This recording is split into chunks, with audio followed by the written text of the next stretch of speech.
আওয়ামী লীগ বিএনপিকে কখনো নিশ্চিহ্ন করতে পারবে না, এমন মন্তব্য করেছেন বিএনপি চেয়ারপারসনের উপদেষ্টা জয়নুল আবদিন ফারুক।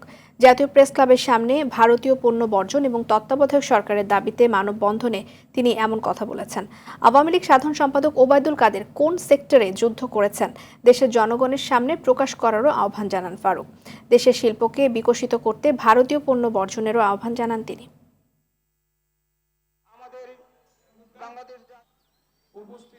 এই রাষ্ট্রীয় যন্ত্র ব্যবহার করে, রাষ্ট্রীয় কর্মচারীকে ব্যবহার করে, রাষ্ট্রের আইন শৃঙ্খলাকে ব্যবহার করে বাংলাদেশের বিএনপিকে চিরতরে শেষ করে দিবেন।